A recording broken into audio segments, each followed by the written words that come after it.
भाइयों, कबीर साहब का यह दोहा हमारे देश के उन नागरिकों पर बिल्कुल सटीक बैठता है जिन्होंने कमल का बटन दबाया था।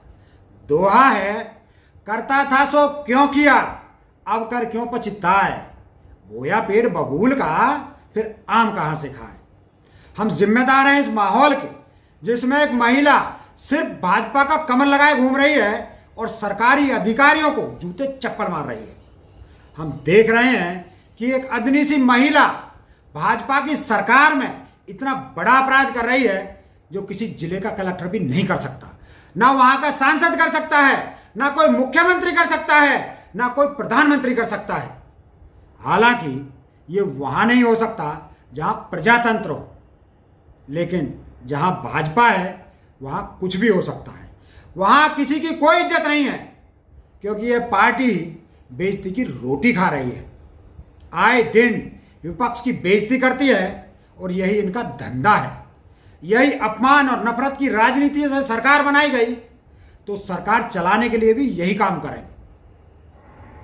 जिस पार्टी का प्रधानमंत्री विपक्ष की हर महिला का अपमान होने पर चुप रहता हो, उस गंदी बयानबाजी पर समर्थन देता हो, जिस पार्टी का मुख्यमंत्री कश्मीर से लड़कियां उठाने की नीच बातें करता हो और जिस पार्टी के नेता बाथरूम में संभोग करते वीडियो बनाते हों, जिस पार्टी के विधायक मासूम बेटियों के सामूहिक बलात्कार करते हों, जिस पार्टी के केंद्रीय मंत्री नातिन की उम्र की लड़कियों से बलात्कार करके उल्टा उसी पर केस लगाते हैं और जिस पार्टी के नेता पुरुष होकर भी पुरुष कार्यकर्ताओं के साथ समलैंगिक संबंध बनाते हों और जिस पार्टी की महिला मंत्री अपनी ही सहेली का घर फोड़कर अपना घर बसाती हो, जिस पार्टी की महिला नेत्री इंसानों के मरने पर चुप रहती है और किसी पशु के मरने पर विपक्ष को गाली देती हो, जिस पार्टी के कार्यकर्ता कल तक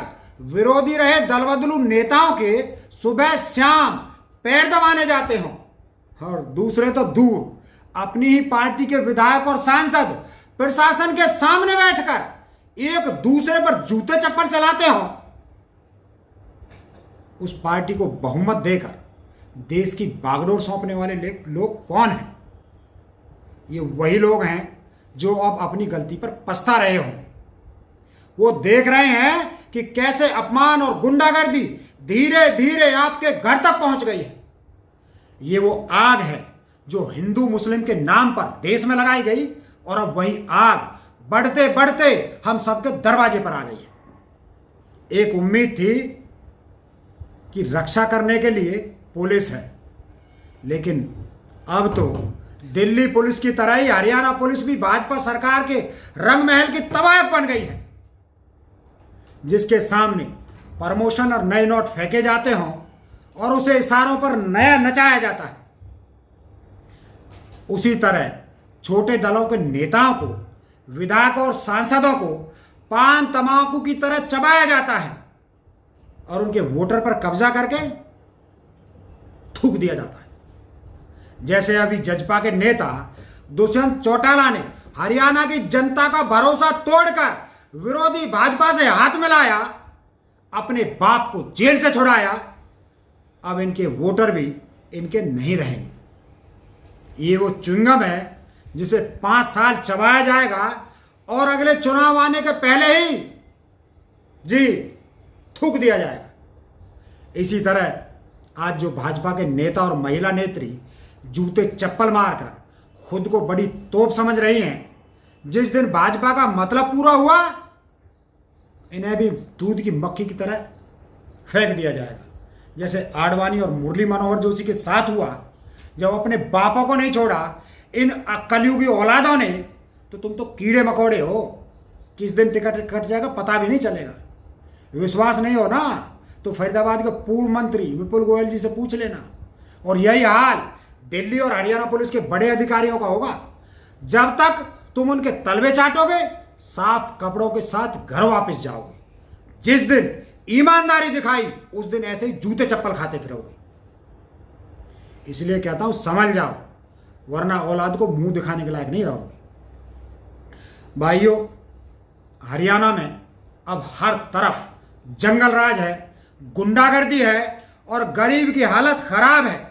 हरियाणा में ही मेरे गांव में 27 मई को मेरे खुद के घर तक डीएसपी साहब सैकड़ों पुलिस लेकर आए और मेरे ही घर का रास्ता खोदने से रोकने पर मुझे गिरफ्तार कर लिया। मेरे साथ मेरे बेकसूर और नाबालिग बच्चों को, जो अपने रूम में बैठे ऑनलाइन पढ़ रहे थे, उन्हें भी गिरफ्तार कर लिया, उनके साथ मारपीट की।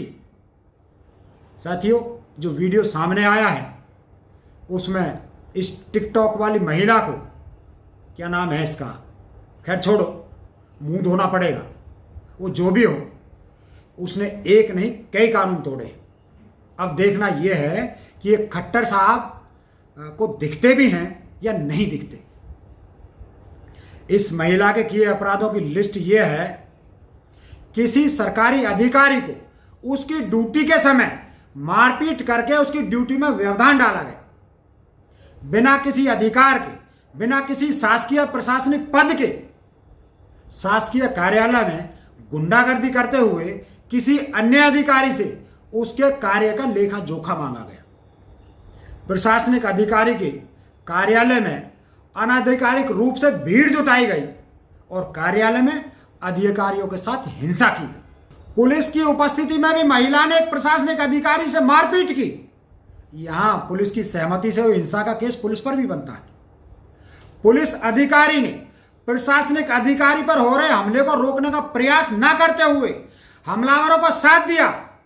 जो पुलिस ड्यूटी का उल्लंघन है, उस पुलिस अधिकारी पर भी केस बनता है। महिला ने पुलिस को आदेश दिया कि एफआईआर करो, जिसमें अपराध बनेगा कि बिना किसी आधिकारिक पद के पुलिस की ड्यूटी और अधिकारों का अतिक्रमण किया गया।